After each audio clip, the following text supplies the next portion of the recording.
Welcome to our class. Today I am going to discuss about summary writing in a poem for class 8 and 9.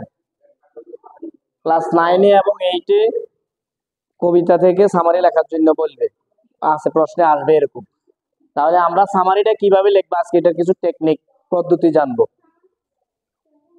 এখানে দেখো আমি প্রথমে স্টেশনে দুইটা line লিখছি, আর সামারি যেটাই লিখতে বলো যে কবিতা থেকে আমার জানা আসুক আর অজানা আসুক, পড়া থেকে আসুক পড়া থেকে না আসুক, আমি আগে 2বার অথবা 3বার কবিতাটা পড়বো, 2বার বা 3বার কবিতাটা রিডিং করবো।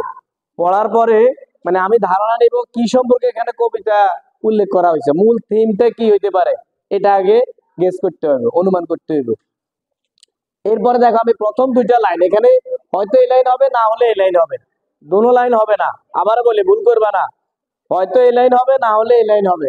যদি আমি এই লাইন লিখি তাহলে this poem is focus on and mainly written about, মানে এই কবিতাটা কিসের উপরে ভিত্তি করে লেখা হয়েছে। এখানে যে আমরা একটা বা 2টা ওয়ার্ড লিখবো, কবিতাটা পড়ার পরে আমরা জানতে পারবো কিসের উপরে লেখা হয়েছে।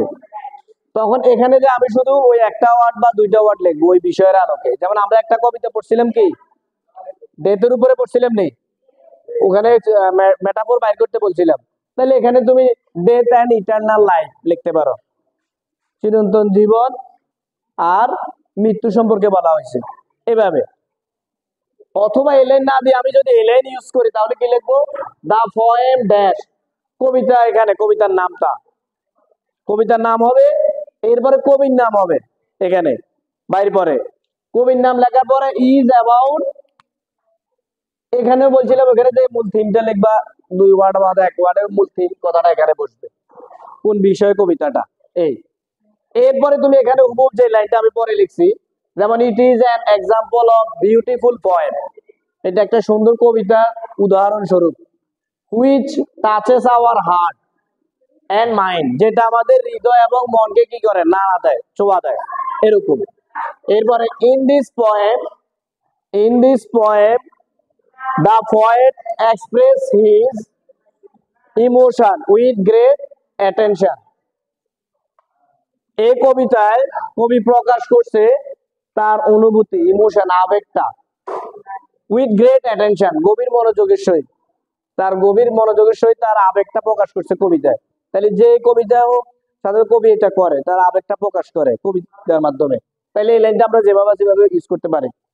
এরপরে আমার শেষ লাইনটা কিভাবে লিখবো, ইন পেইন অথবা এট লাস্ট, অবশেষে we like to say that, আমরা বলতে পারি যে the point of the poem, এই কবিতার কবি, has also should us the important things that very educative, মানে গুরুত্বপূর্ণ একটা জিনিস দেখিয়েছে যেটা আমাদের খুবই কি শিক্ষামূলক, শিক্ষণীয়। এই কথা বলে আমরা শেষ করে দিলাম।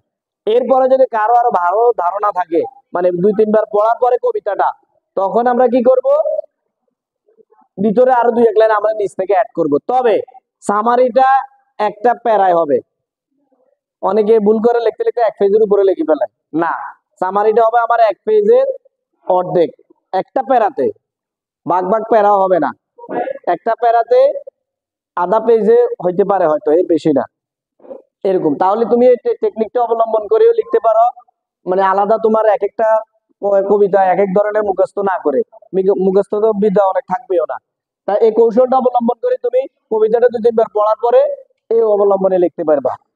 দ্যাটস এনাফ, টিল দেন, আল্লাহ হাফেজ, see you next class, good bye.